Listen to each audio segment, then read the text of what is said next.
got one wall that's it's like a full size wall, but it's still it's what's it called? Yep. Bouldering. Okay. because it's a full size wall, but they've got a massive like foam pit. Welcome. You are entering a strange realm. A realm of what ifs. What if movies, television shows, and video games were better, worse, bizarrer, or downright different? What might they look like? Find out on today's episode of CineCasters. Welcome back to the CineCasters podcast. This is the show where we watch movies or TV shows and then pitch them back to each other to try and switch up how they were, maybe make the themes carry over better for our personal tastes, or just generally change a movie around, and sometimes even just because we want to talk about it. I am Janglez, and today I'm joined by Alyssa. Long time no see. Yeah. Tell us what you've been up to, Alyssa. Knitting. Just knitting. Well, that and you had COVID as well. I had COVID and yeah. And I was finishing up school. School was really busy, and then you got into like a pattern with Nate, and I was like, I'm okay with this for a little bit. Just it worked out really well. Break. It's just hilarious because like when you had COVID, we were supposed to record last week, and you got COVID, so there just wasn't an opportunity. You were like, I lost my voice, which was hilarious because I had COVID the week before, and we still had to record because I had to edit it out, but there's actually a coughing fit right in the middle of the Monster House episode. Because I just lost it halfway between. So I edited it out. You can still hear it, but I edited a lot of that out. But yeah. So here we are. And today we're talking about Dolittle, the 2019. I think it's 19. I thought it was 2020. 2020? Sure. Right. It was the first thing that Robert Downey Jr. did after retiring Iron Man from the Marvel Cinematic Universe. And it's based off of the book, Dr. Dolittle, which was also turned into a musical, which was also adapted into a set of comedy movies starring Eddie Murphy. But this is the Robert Downey Jr. remake. What did you think of Dolittle? It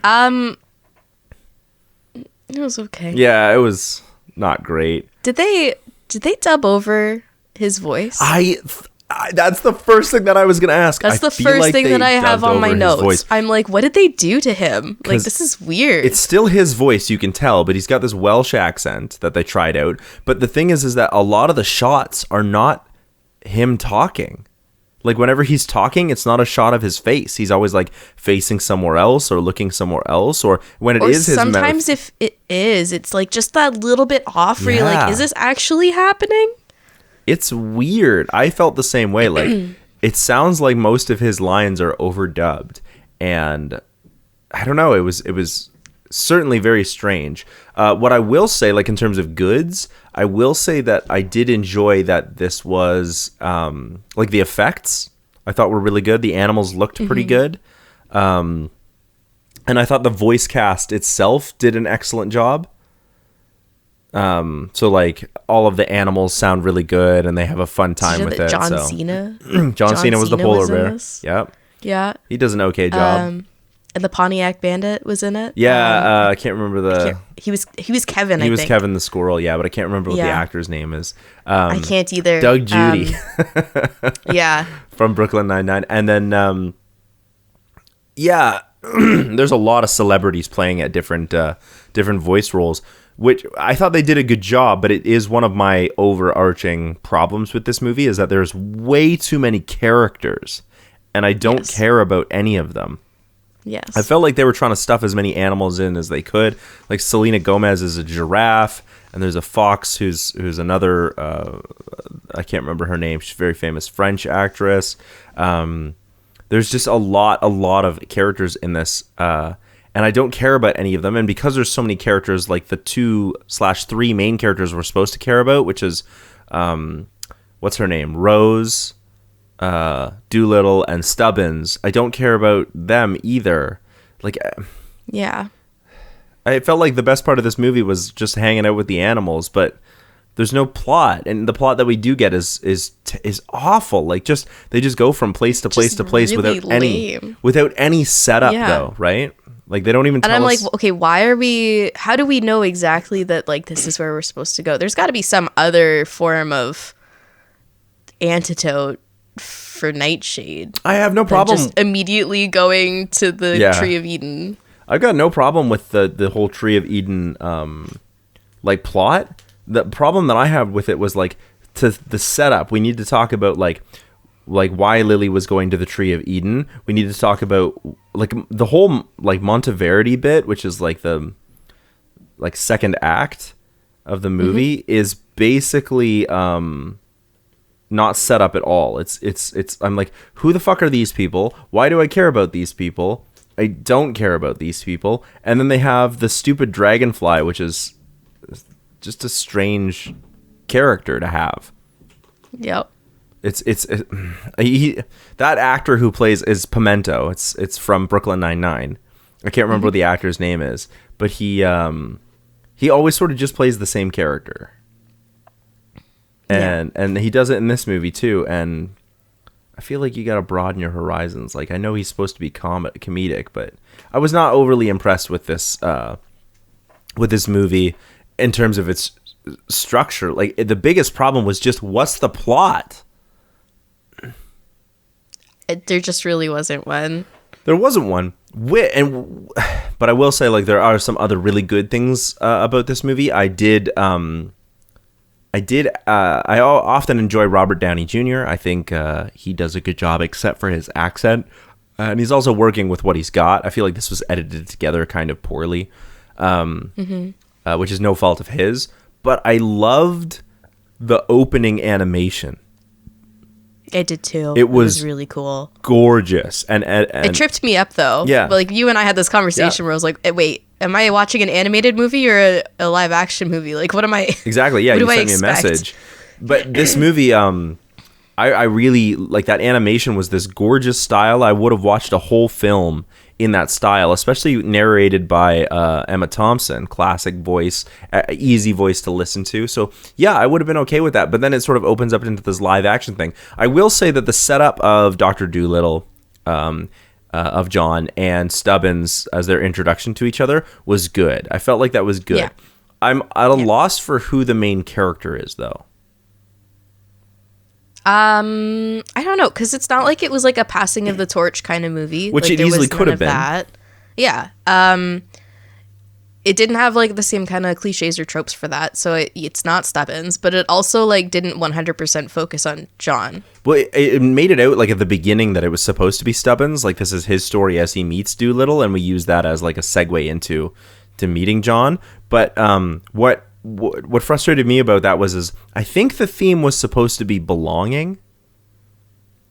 That's sort of the theme that I got from it, like, because they constantly talk about like where does Stubbs belong, but that doesn't really land all that well, because later at the end, Dolittle becomes our pretty much right off the bat, he becomes our main character, and Stubbs is sort of left to the wayside. He doesn't really even need to be in this movie once they leave to go find the Eden tree. Stubbs is a non-character. He's just there. Yeah. So I don't know, and then the climax itself really pissed me off because it's just one big fart joke. Like when they're trying to like free the dragon from eating all the, I don't know. Yeah, it's just, I thought that was like really lame. Yeah, I think the idea of making it a medical thing that Dolittle like earns the dragon's trust through like helping the dragon is a show of compassion for animals, which is what the movie I think is ultimately about. But to make it a fart joke sort of undercuts the whole idea behind it. So the dragon's got irritable bowel syndrome, and then your whole thing is that you're going to basically help it give birth to bagpipes through its butt. I was really uncomfortable during that whole scene. It's a dumb scene. This isn't even like good. This isn't even like well done. It's just dumb. It's dumb. The entire movie works towards this. Also, there was never a setup for a dragon. A little bit. Not really, though. Like, I'm talking about if you're going to have a dragon in there as like a mystical creature, then why not talk about that? Like, why not have there be any setup of that? Like, it's guarded. There wasn't even any mention of like a guardian like of the tree. The Eden tree is guarded by a dragon. Oh, that's so crazy. And then it would have been a great twist if the dragon had actually been the thing that had killed Lily? Yeah. Like if she'd washed up, like she was alive, she'd washed up, and then she was trying to find the Eden tree, but the dragon was like, no, I guard the Eden tree, and then killed Lily. And then it puts Dr. Dolittle in an interesting situation where he now has to reconcile this creature is guarding the Eden tree, which he needs this creature needs his help, and it's also the thing that killed Lily. And he has to like, Yeah. you know, that puts his wants and his needs at odds with each other, because like, well, why should he help the thing that killed his wife, but also he helps animals? That's what he does, right? Mm-hmm. I feel like that would have been really also interesting. The thing that killed his wife was just doing her job. Her job, right? But so he has to like reconcile all of these things. It's a little bit deeper. It asks a bit more from its audience in terms of like how in depth and meaningful the climax is. I don't know. It's just he just sort of helps the dragon, and the dragon's like, cool. And then they go save the queen, and the queen is like, cool. Yeah. Yeah. I did like the juxtaposition of the like sort of Dr. Dolittle represents like unorthodox scientific research, but still scientific, versus like the sort of 1800s like enlightenist empirical, you know, research. We've discovered everything in the world, that was represented by Michael Sheen. Mm-hmm. As what do they call him? Moodfly. Moodfly, but Moodfly, everyone but called it's him just Mudfly. Yeah. Yeah. I did think that was interesting, but I also thought it was a waste, because Michael Sheen is a phenomenal actor. He's, you know, fun in a lot of things. So it was interesting to watch that sort of play out that way, because in a lot of ways, this movie reminded me of last summer, 2021's Jungle Cruise movie. I haven't seen it. I mean, it's not a great movie, but it knows exactly what it is and what it wants to be. It's just Emily Blunt and Dwayne "The Rock" Johnson doing like a kind of children's version of Romancing the Stone mixed with Indiana Jones. And it's good at what it is. And this feels like, and it's in the same era, this feels like it was trying to do the same thing, except with animals, except it doesn't have the same sense of adventure or plot or trajectory or really anything or themes. Like, it tried really hard with the adventure, but not so much with everything else. A little bit with like the theme of belonging. Yeah. There are some cool moments. I thought when they like called the whale, that was neat. But I thought like the whole idea of whale power outrunning the ship really goofy. was kind of goofy. It was dumb. Everybody knows that was dumb. Because there's so many other cool things you could do with like animals to show like spectacle. And yeah, whales are dope, don't get me wrong. I just really, I don't know. I think if you're going to like have mystical creatures in there, why not have like Dr. Dolittle talk to a kraken and have the kraken sink the other boat? That'd be so cool. Right? Because we are like, if we're going to play with dragons, why not have it be like Dr. Dolittle doesn't just, or maybe he specializes in regular animals and his wife specialized in like mythical creatures that exist that need to be protected. And so he talks with them. And that's how like, maybe that's why she wasn't searching for the Eden tree. Maybe she was searching for the dragon. I don't know. There's tons of things they could do with this. The biggest issue is that this movie has no trajectory. I don't know. Yeah. Other than the animals themselves, I don't know what this movie is out to prove, what it's trying to tell me. I liked the idea of Stubbs being our way in, but he doesn't have a plot of his own. And Dolittle, I guess he kind of does. Like, we sort of rediscovers that you can heal people, like peel people's hearts through helping the animals or helping them with animals. I don't know. I don't know either. It was. I thought even the idea of like the theme of like Dr. Dolittle helps animals, but he's also a people doctor in terms of like helping people heal their hearts. Like it's not just about like who. It's not just about like how you're ill, but it's also like a lot of doctors sometimes have to figure out like what's wrong with someone, right? You have to make a diagnosis, and part of that is sometimes environmental things. So if you've ever seen an episode of House, sometimes they have to go out and basically be detectives. And I just think, wouldn't it be interesting if he had to like figure out what was wrong with the queen and use his animals for help, right? Like basically Sherlock Holmes meets animal talking. Yeah. And I mean, it would be Sherlock Holmes because it's literally Robert Downey Jr., except his acting is way too weird and there's no plot. Fuck! This movie makes me angry because I don't know what to do with it. Yeah. Yeah. It took me actually like three days to come up with a pitch for this one. This pitch was a hard one for me too. The last time it took me that long to come up with a pitch, it was Teenage Mutant Ninja Turtles. Yeah, and that wound up being one of your best pitches, so I'll make sure to let you have the second one. Maybe have a bit more time on this one because, yeah, I don't know. I also, like, did you feel anything in terms of, like, fairy tales? Like, I don't know. I thought maybe, like, this was trying to be a bit more like fairy tale. I mean, I don't know. I also felt like they introduced Rose as a character and then didn't do anything. I thought she was going to be a lot more important than she was. I thought it was going to be her and Stubbins on the trip with Dr. Dolittle, sort of teaching him to be with humans again. But it's not. It isn't really about either of them. And she seemed like a really interesting character. Like there were like, what's her relationship to the Queen? Like, what does she do? You know what I mean? Like, answer me some questions, God damn it. Yeah. Yeah. Any things that you liked? Because we've been harping on this one because it's not a great movie the way it is, but. I thought it was really cool. I actually thought that like how Dolittle talks to the animals was really cool. How he like learns how to like speak their language. But then I was kind of also like, but wait, how are they all conversing with each other? Yeah.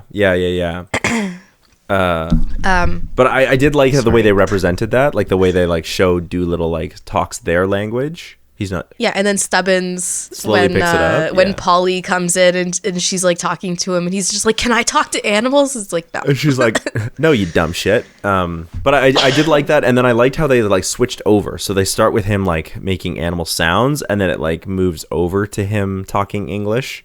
Although it might have been an interesting, I guess this is a children's movie, so it doesn't matter, but it might have been interesting to just sub everything. It could have been, yeah. Like subtitles to make it like... I mean, you and I are both used to reading subtitles. Right, but this is a children's movie. I just think it would be interesting if it was like, what if the entire thing was subtitles?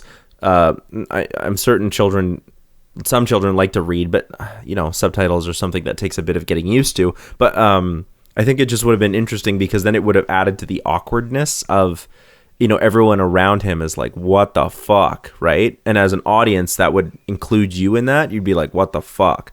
But then, you know, because you can read the subtitles, you'd be like, oh, no, like it's actually happening. It's actually working. We're actually seeing him communicate with the animals, but he's using, you know, their communication ability. But yeah, you're right. Yeah. How do the animals communicate between each other? Yeah, it was a little strange. And you just had to, you know, set aside thinking about it. Yeah, like the suspension of disbelief is always a thing. Yeah. But I will say, like, I was just thinking there's another thing there where the polar bear and the ostrich actually wind up like becoming friends. Like that's another plot. Yeah. But like that one's probably actually the one that is the most gratifying because you can see that they're not friends. And in the end, they are friends, but that's not like, why am I focusing on that? If that's your most gratifying plot, like there's too many characters in this movie, so many, too many animals. And yes, it's fun to play with them all, but we needed what? The gorilla and the polar bear and Polly. And those could have been our main animals. And everyone else could have just been a fun cameo. Mm-hmm. Right? Even Polly I gotta say, doesn't have a trajectory. No, she doesn't. But the gorilla actually had a really like... That was pretty satisfying too, where, you know... Yeah, when he fights the leopard.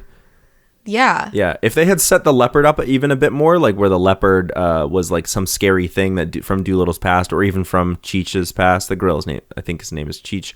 If they'd set that up, then that might have been cool too, because it would have been like, well, maybe he's just like, he is afraid. We know he's afraid, and then slowly has to get over that. Or even something to do with the gorilla, the dragon, sorry. What if he'd have to come over his fear that way? Because that was compelling.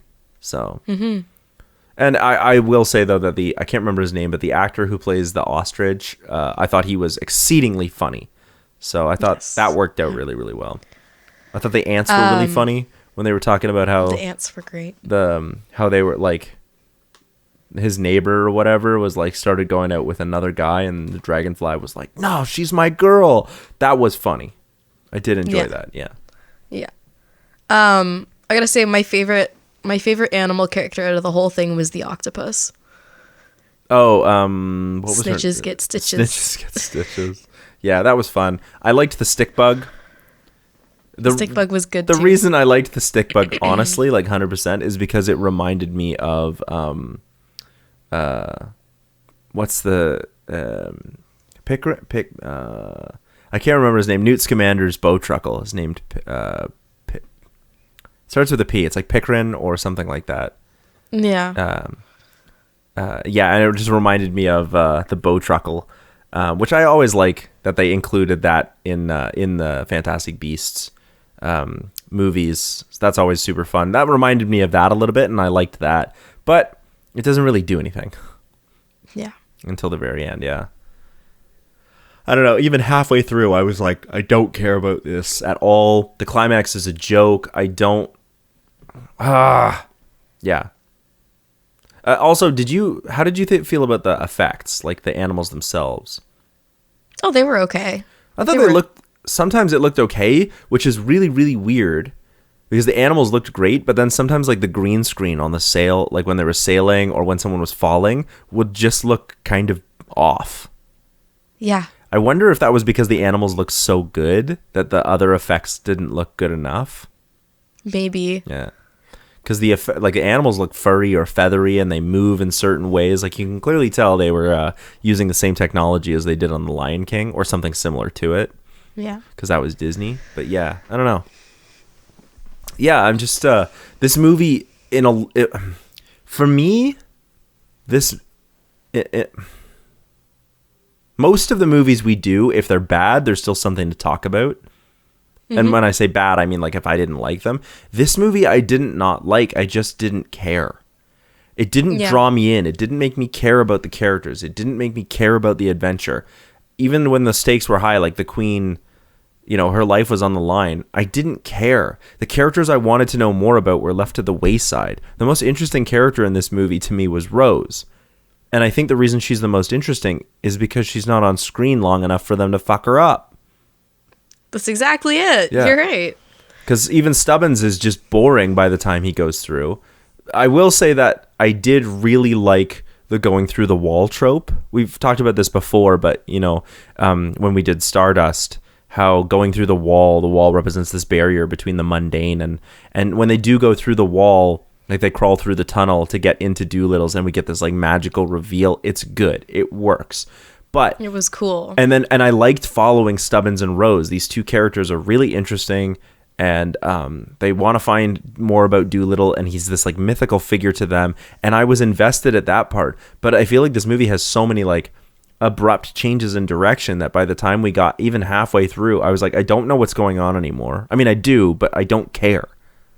Mm-hmm. And I feel like even it would cut back to Rose and the dog. Dolittle left the dog and the octopus and his stick bug behind. The dog, by the way, was voiced by Tom Holland. I did know that. And people were commenting how it was like Spider-Man and Iron Man back together again, because Tom Holland and Robert Downey Jr. But it cuts back to them a few times, but like it doesn't give them anything to do. It would have been nice maybe if there was like two sides to the adventure. Like there was a going out and to find the tree, and then there was also this like, how do we keep the queen safe even though she's ill? Like how do we, and that could have been like Rose having her own adventure with the dog, and even though she can't understand them, they could still be trying to like talk to her, which in itself could be its own kind of comedy slash conflict, because they are trying to tell her stuff, but she's not Dolittle, she can't understand. So yeah, I don't know. Anything you want to add to that? Not really. I think you summed up everything that I was thinking as well. Like just any goods then? Do you have any goods? I gotta say, maybe it's not a good. It's like a mixed thing. I thought it was funny at the end of Moodfly, where he's just like, "I'm a changed person. Yeah. Take him, not me." And then immediately, like, he dies. Oh, as yeah. well. And I'm like, That was was nice. But at funny. the same time, I was like, okay, but our hero, or whichever one of them was supposed to be the hero of the story, didn't actually Defeat him? defeat him. Or even teach him a lesson, I guess. Yeah, he claims to be a changed man, but he's not acting like a changed man. Well, that's the funny part. I think that's why that works, is because in some ways I do like Michael Sheen in this role, because it's hilarious how like over the top campy villain he is. Like from the beard to the accent to the mannerisms. It's funny. I like it. But and that's why I think the ending sort of works there, when he's like I'm a changed man, and then immediately we can see he's not a changed man, because of course he's not. It's it's funny that way. So there are things about this movie like that I do think are funny, but I think they could have easily done more in terms of Michael Sheen Moodfly just sort of like falls out of it, or I guess the dragon does the guardian thing, and the movie never really shows us overcoming. I mean, really, what conflict is there in this whole movie? Not much. The best thing I can see is when they have Ray Fiennes playing the tiger with mommy issues, which was weird. I thought it was kind of funny. I didn't. But I didn't weird. get. I But it was kind of well, and then later it's revealed that the ostrich and the polar bear both also had like parental issues. Yeah. I was like, this. I feel like this is just someone not in the cast, but someone in the writing team is like letting out their own issues here. So it's just like all issues stem from psychological trauma from childhood, which is not necessarily inaccurate. We all have long-standing emotional scars from our childhood, but I just thought it was very like that's the big conflict to me. The big conflict is this fight with this tiger, which has no setup, so it's not a very good big conflict, because there's no actual conflict at the end. There's not a point where Dolittle and the animals have to like escape or fight Moodfly, and there's not a point where the animals have to escape or even really do anything with the dragon. They just fart. They just help fart the dragon. Which, fine, it's fine, like, sure, the dragon has irritable bowel syndrome, but there are better ways to show how to help a dragon with that than making your climax of your movie a really badly executed fart joke. I like fart jokes as much as the next person. Be probably more than the next person. Oh yeah, probably more than the next person. Yeah. I'm fine. I like scatological humor, but not when it's not funny, and not when it takes up your whole climax. Not when it is your whole climax, because then it's not a joke anymore. Then you've turned your entire movie into a joke, and not a good one. Mm-hmm. Boom. There's my mic drop. Except I'm not going to drop my mic, because then everyone's going to go like, "Ow, my ears." But yeah, yeah. That's pretty much all I've got for this movie in terms of goods and bads. Should we get into some pitches? Maybe that'll give us more to talk about, because this movie is just bland. Bland. Movies are harder to do when they're bland. When you have like an out-and-out movie that people are like, oh, this did not land. Like, wait till you watch this. There's something to talk about. This movie is just, it's not even a mess. It's just boring. It's a waste of CG. I'm getting really, really brutal on this movie, but it's a waste of CG. It's a waste of talented voice actors and cameos. It's a waste of Robert Downey Jr.'s ability. It's weirdly overdubbed. It has no story trajectory. The theming is a mess. It's, I always say there's no such thing as bad art, but there certainly is such a thing as bland art. I wonder if they... Okay, hear me out. I'm hearing. Just a theory, okay? I wonder if they, like, forced the really odd accent to give a lot more space between Dolittle and Tony Stark. I was actually thinking... Because they are kind of similar. Yeah, but Robert Downey Jr. plays those kind of weird characters. I was actually thinking that they were trying to make a distinction between Dolittle and Sherlock Holmes. Because Tony Stark has an American accent, but Sherlock Holmes has a British accent. And so they tried to be like, let's give I wonder if they overdubbed it so that people weren't like, oh, it's Sherlock Holmes. I wonder if they overdubbed it with Welsh so that people would be like, oh, it's clearly supposed to be like a different character. I mean, either way, he's playing kind of the same character where it's just he's smarter than everyone else in the room and he doesn't want to let anyone else in on the secret. The difference here and why I think they should have like let Robert Downey Jr. do his thing and not overdub his voice, if that's indeed what happened, is that Dolittle is like meek. He has this meekness about him in this movie that separates him from the world of humans. He doesn't want to go back. Humans are you know, for whatever reason, he doesn't want to go back. Whereas Sherlock Holmes doesn't want to hang out with humans because he thinks he's smarter than them. Yeah. It's very different. Certainly very quirky, but very different. I don't know. Yeah. I also wonder if this movie was recut, because it feels like it was recut. It feels like a little bit. And maybe not recut, but it feels like definitely they made some editing decisions to make sure that like we almost never see Robert Downey Jr. talk in this movie. He's always talking and we're not seeing his face. And it makes him very aloof as a character. He comes across as like he doesn't talk to people directly, which I guess could work to the advantage of the character because it makes him seem a little odd, a little socially awkward around people, which is fine, but we never see him talk.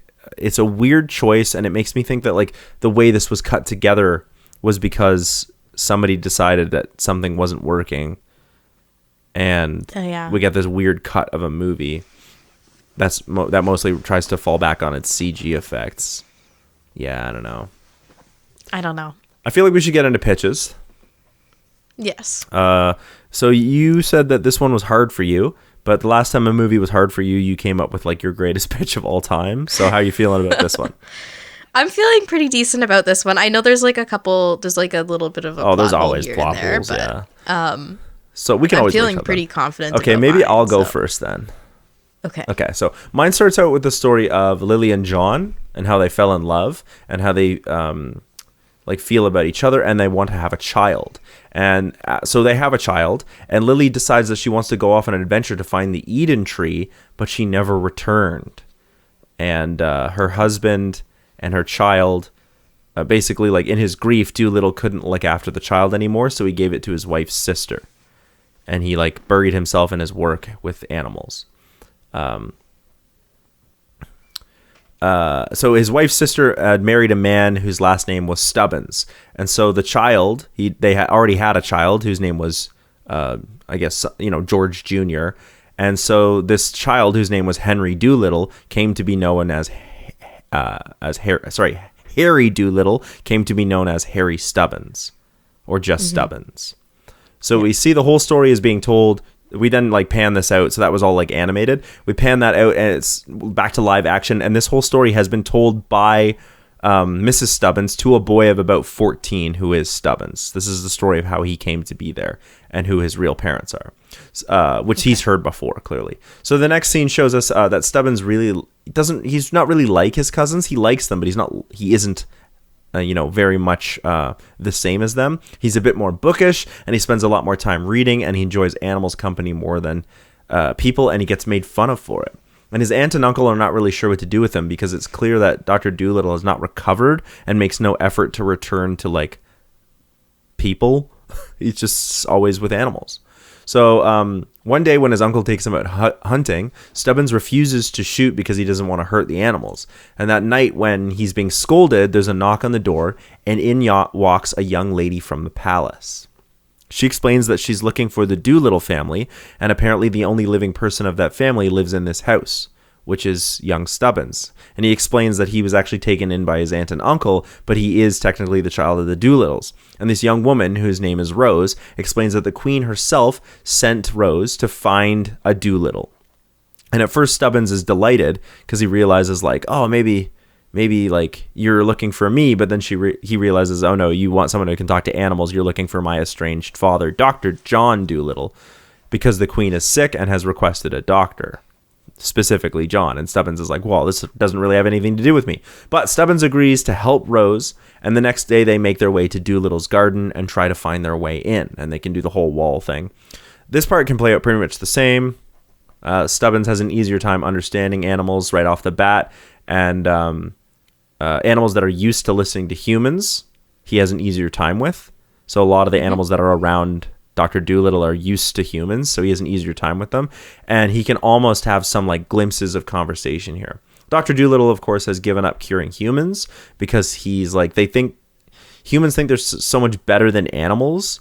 But he used to be helpful for curing more than just physical ailments. He would help, like with the use of animals, he would help people come to the conclusion of like their actual problems, almost more like a psychologist than anything.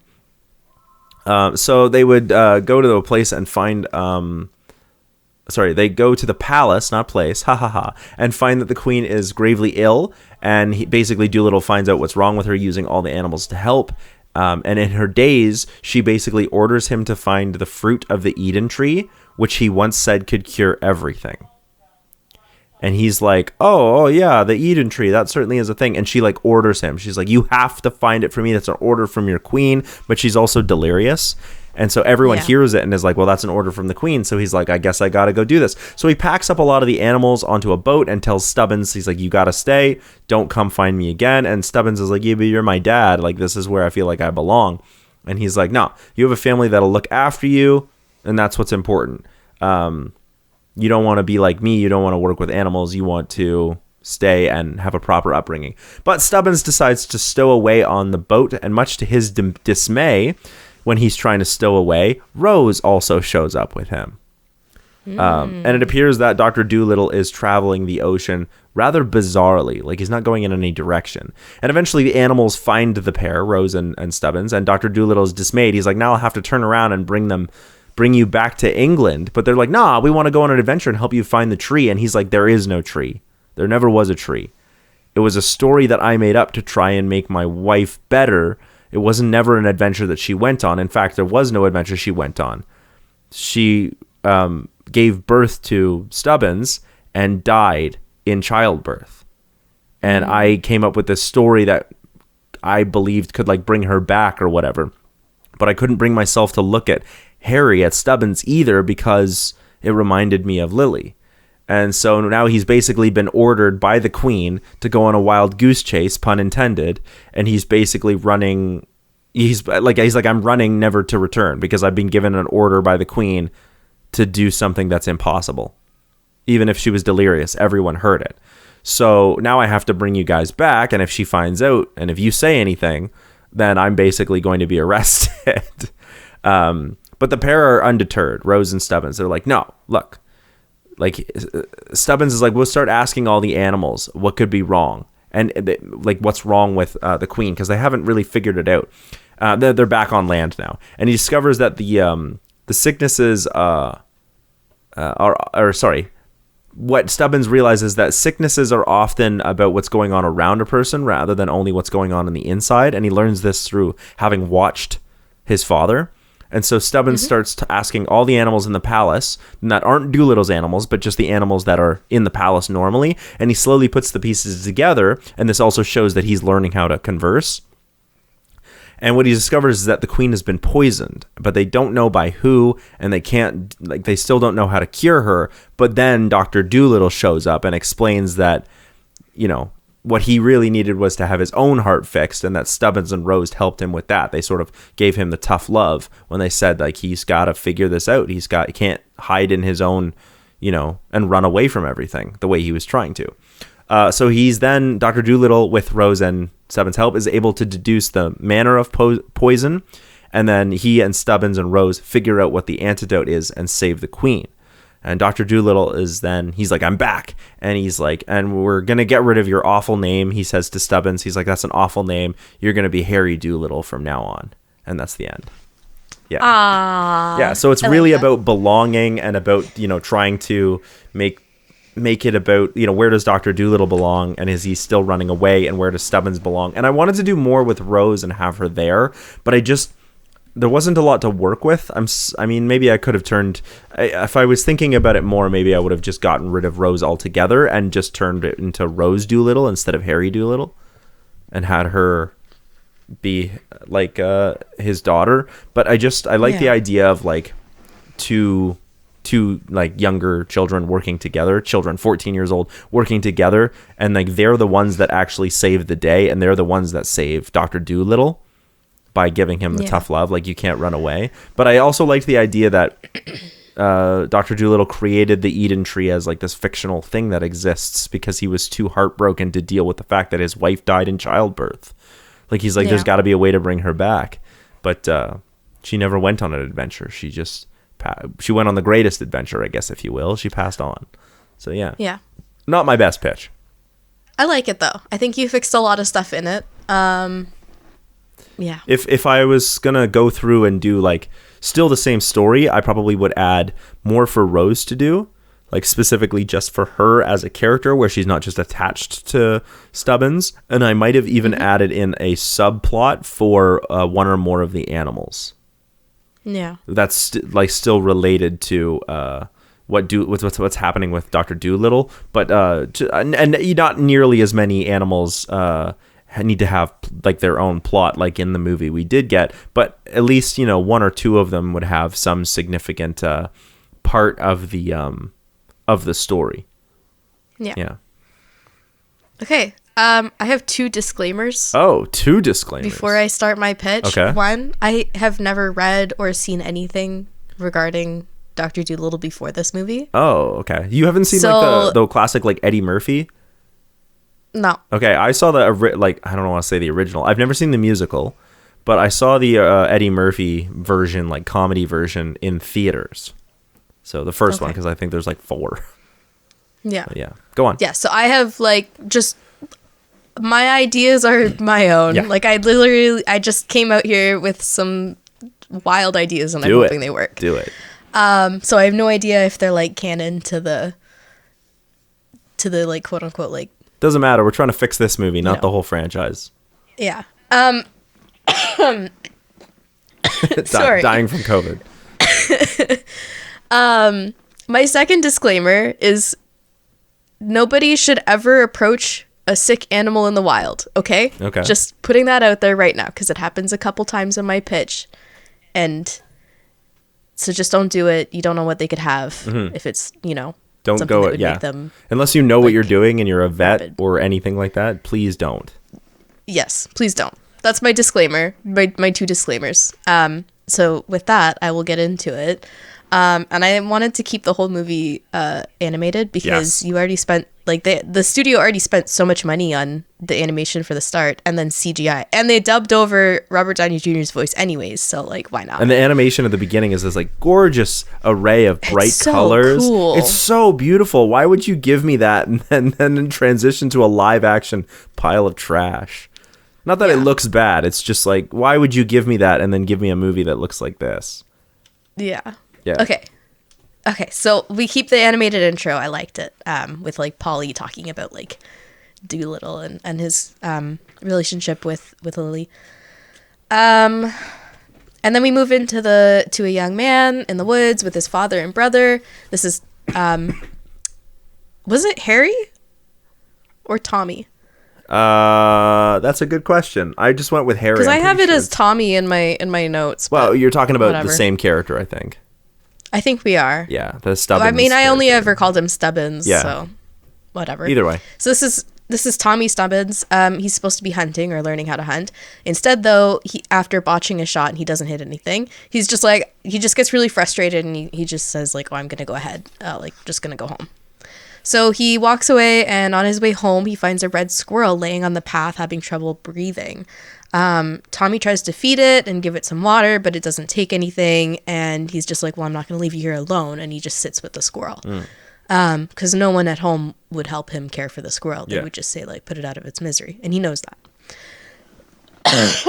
Sorry. Dying from COVID. Yeah. So we see that there's a parrot watching from the trees above, and it comes down and gets Tommy's attention. This is Polly. Again, we'll figure that out.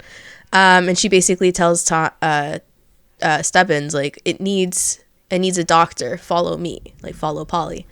So Tommy, like, scoops up the squirrel and follows the strange bird and ends up... and same thing, like, he crosses the the quote unquote threshold Yeah. into Doolittle's space and gets stuck in the trap. And I liked that. And I thought it was funny. And then there's a polar bear, and like I loved that part where it was just like, Yeah. oh my god, he's freaking out. There's a polar bear. Like, what do you do? Yeah, right? no, I think that whole intro section is awesome.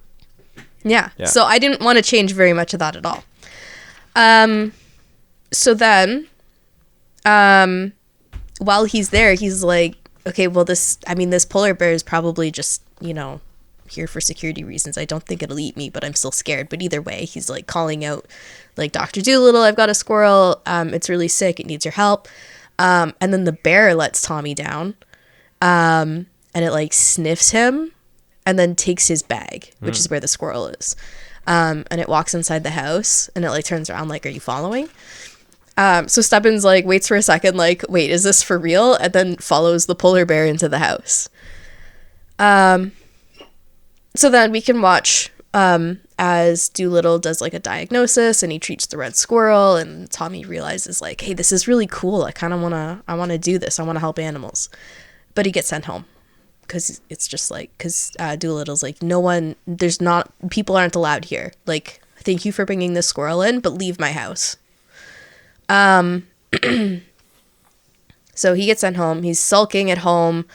And then we switch back to Dolittle, who is talking to the red squirrel, who we find out is named Kevin, and discovers that Kevin was poisoned. Ooh.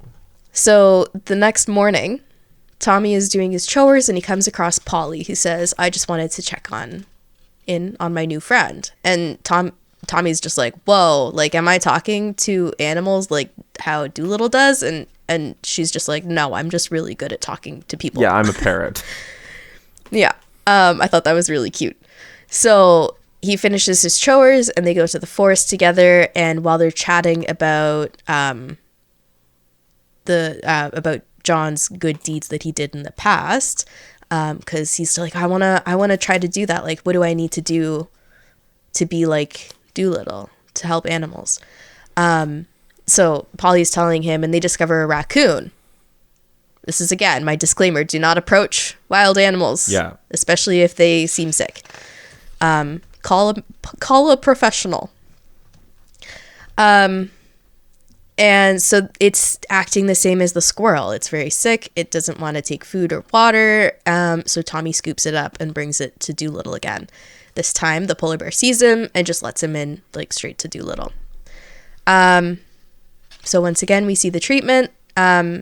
He turns to Tommy and is just like, what, like, why are you doing this? And Tommy's just like, what do you mean? And he's just like, these animals were poisoned. Like, what are you doing to them?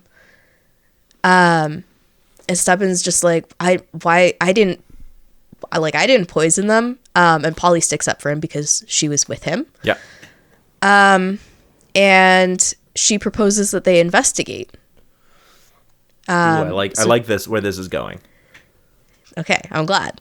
So Tommy gets sent off again, but on his way home, he's like, you know what, whatever, I'm going to do my own investigation. And meanwhile, Polly is still trying to persuade Dolittle to actually like go out of the house and do his own investigation. But he's like, I'm only gonna talk to animals about this because I don't trust people.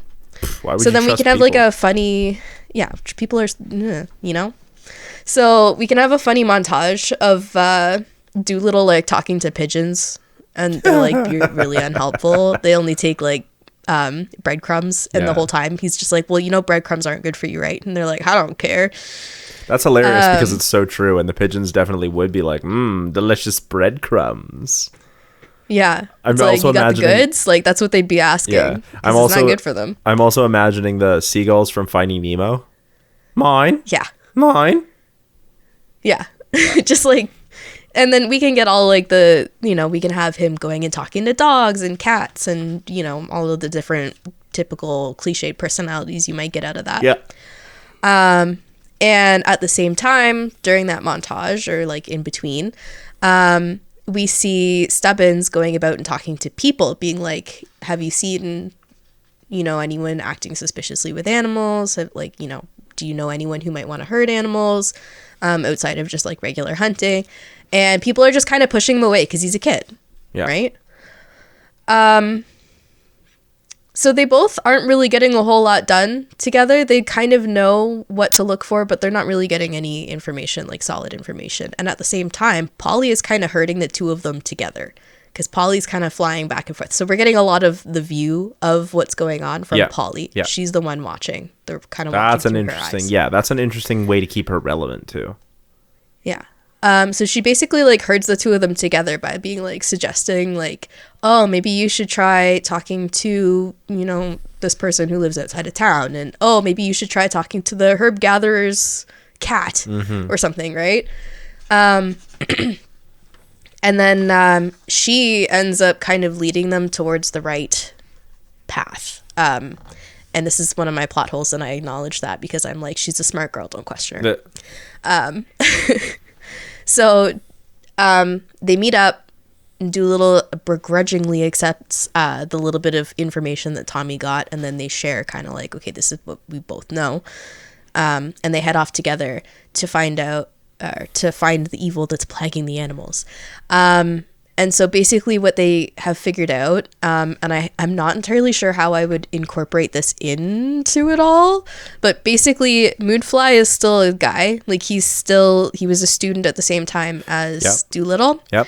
And it was the three of them, Lily, Moodfly, and Dolittle, were all studying together. I'm getting a little bit like Sorcerer's Apprentice here. I'm okay with that. That was a good pitch you did. So I'm glad. So they find out that Moodfly was very jealous of Dolittle because he got the girl, and he was also like, you know, everyone loved him because even he was the really animals. smart, but even right. And he's just like, well, I was like studying by the book and trying my hardest, and no one even batted an eye my way. And I don't know, maybe we can see that or something, but either way, that's kind of the general information that the Dolittle shares of like, this is the guy we're chasing, and this is what our history was like. Yeah. So as they go about together now, chasing Moodfly's steps, and Tommy starts to learn a little bit of how to talk to animals, and Dolittle starts to open up a little bit more and actually talk to people outside of just talking with Stubbs. And some of the new animals tag along. Others are like, oh, I'll just meet you back at your house. And then others are just like, oh, I'm going to stay here. I'm too invested in my people or something. So this is, again, not really a plot hole, but something I wanted to include, but I wasn't sure entirely how to like write it in right now. But basically Moodfly stole Lily's notes shortly after she left on an adventure, because that was kind of their thing. Like she was out adventuring for new ingredients for medicine, to find new plants and new things that would help, you know, cure things. Yep. Whereas Moodfly was a lot more like on the traditional side of, you know, following medicine, and then Dolittle was a little bit more of like the not crazy. What did you say it was at the beginning? What did I say? Alternative? I don't know. Alternative, yeah, kind of like on the alternative. So like Lily was kind of like the middle point, but she was still a little bit out there as she was like, you know, going adventuring and trying to find new plants and stuff and learning from other people.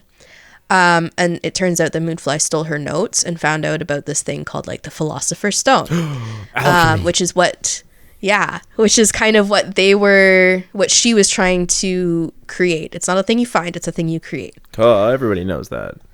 Yeah. Sorry. So, Moodfly has been attempting to create his own Philosopher's Stone, and that's what all the poison animals are. He's been testing his stone on animals, which is also not a cool thing to do. Yeah, don't do that. As they find this out through the animals and through just general cues, he's just like, oh man, we're following in Lily's footsteps. Dolittle is like, oh, we're following in Lily's footsteps. Like, this is really kind of, it's bringing up bad memories, I guess. And at the same time, he's like really angry because he's like, how dare Moodfly like use Lily's notes for this? And then hurt animals. and then hurt animals through it. Like that's what Lily was passionate about, was helping animals. Betrayal. Right? And then we can have this like 2 back and forths between like Dolittle starting to actually heal, but then Dolittle getting really angry. And I thought that would be like a really cool like back and forth. Like all kind of throughout after they learn this. And then again, I wanted to keep the dragon in. So at some point he talks about the dragon and, you know, foreshadows it. Foreshadows and setup and. Yeah. And then, oh God. Okay. So my last page of my notes for this, I'm sorry, it's a little bit of a disaster.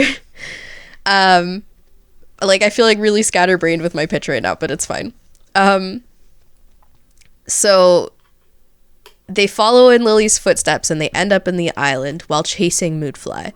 So they don't actually know anything about how to get there. They're just following what he does. And they don't actually know what to expect. They find a wreck, like a shipwreck. Oh. On the island. Mm-hmm. And Dolittle is instantly like, that's Lily's ship. And then I wanted it to be that she lived on the island with the dragon. Oh, nice. She had no way of getting home. Yeah. But then she did end up like dying in the end. Oh, never mind. So I wanted it to be exactly like that. Like, oh, she could be here. And then it's like, oh, no, she's not. But at least she found what she was looking for. Yeah. And fine, I guess. I wanted it to be like a healing moment for Dolittle where he can actually like be like, okay, well, I managed to get here to the same place that she got. And I'm glad she got here. I thought, you know, I didn't know if she made it or not. But I'm not happy about it. To have it like as a healing. I know. It's supposed to be like bittersweet. Yeah. And then, yeah, the whole thing with the dragon killing Moodfly was really great. So maybe we could keep that as well. And then at the end, no weird dragon like fart joke. That was terrible. Yeah.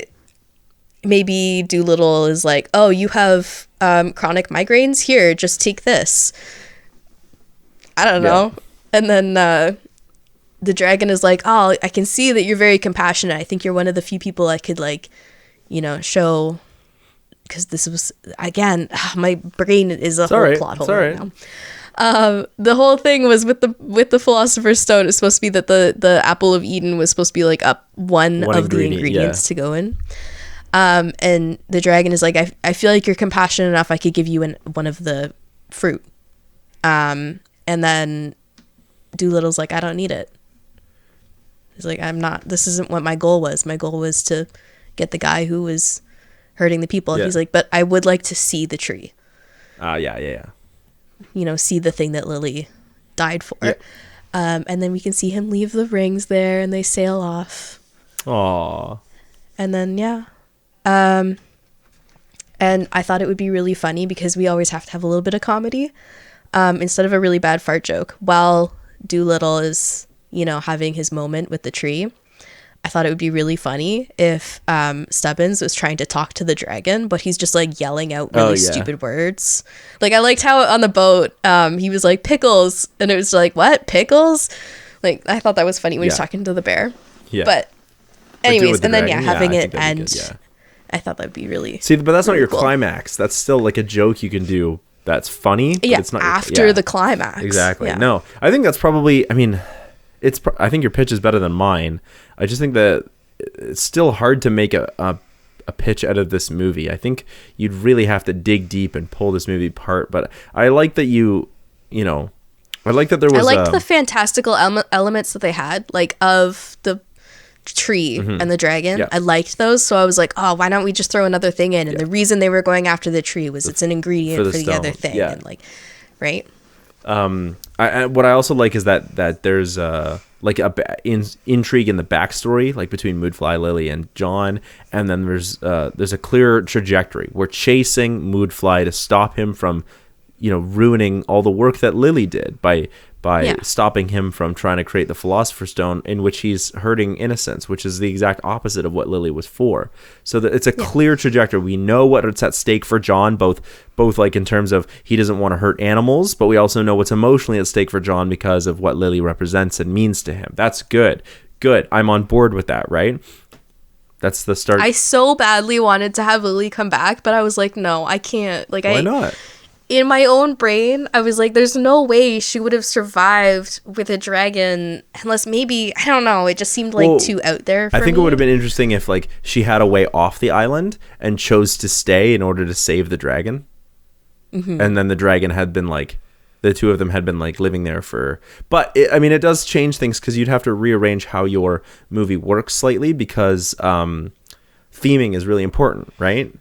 And so if it's a movie about moving on, which clearly it seems to be the way you wrote it, then you'd have, if it wasn't that, you'd have to go back and rewrite like, what's my theme if Lily's coming back? It changes the you can't change the end without thinking about how it affects the beginning, right?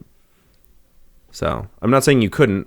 I'm just saying I think if she doesn't come back, then your theme lands. Otherwise, you'd have to rethink that, which you could do potentially. Yeah. Yeah. And I really wanted Stubbins to be as well, like the way, like almost like a gateway or like I guess a gateway works, for Dolittle to kind of come back into the world of people. Yeah. He starts off by like talking to Stubbins, and then as Stubbins that was clearly well done, broadening his horizons again. That was clearly well done. I like that there's sort of two parts to the movie too. There's like the trying to figure out who's poisoning, and then there's like the chasing after Moodfly once we figure out what he's after and what he's doing. And those two parts are like naturally connected by how Dolittle eventually has to trust Stubbins, and then the two of them go on this adventure to stop Moodfly together. It's well done. I think thematically it's not your strongest pitch, but structurally it might be one of the strongest pitches we've done because all the parts are there. It's just, sometimes what makes for a good pitch is if you can land that theme. Sometimes some of my best pitches, some of my best pitches are the ones I think like Brave or the one that I did for Jumper were all I think it was Jumper, were ones where I like focus on like a theme, and it's a simple theme, and they come across like young adult stories, but where the theme really, really lands, unless you're going for something where you're fucking with the structure, because we've done that before too. Nate's episode on the Adjustment Bureau is where he fucks with like the structure of the story in order to get his message across. But it was a good one. Yeah. This was hard because there's not a lot of theme to work with. So I commend you on your ability to draw anything out of this movie, because it was a tough one for both of us, I think. It was also hard because instead of having like a solid timeline of like we have until the queen dies. Yeah. Then I was like, okay, I feel like it's weird to take out that timeline, because that's like one of the things that's really important in storytelling is the timeline. Yeah, right? But the timeline in this movie doesn't even matter anyway, because it's sort of like know the queen's. You sort of know the queen's not going to die because the villains in the original movie are so over the top, like Moodfly and then that one chancellor are so like villain, like a camp villain, which I love, but it's not used well enough to make the story interesting. Yeah. It's not campy enough. Yeah. Well, good job on your pitch. Any last minute thoughts about Dolittle with Robert Downey Jr.? No, if you thought that the other stuff was good, maybe I'll check it out, because I did like the premise. I don't remember it, honestly. Yeah, okay. It was a long time ago. Check it out then. So I've never seen the musical either, but I feel like I should do that. Where can people find you? You can find me at twitch.tv/AlyssaLou with 3 O's. Or you can find some of my handmade stuff on Etsy at Alyssa Rose Handmade. You can find our band Robot Philosopher anywhere you listen to music. We we released an album earlier this month called Astral Migration. You can find it everywhere. Go listen to it and tell us how terrible it is.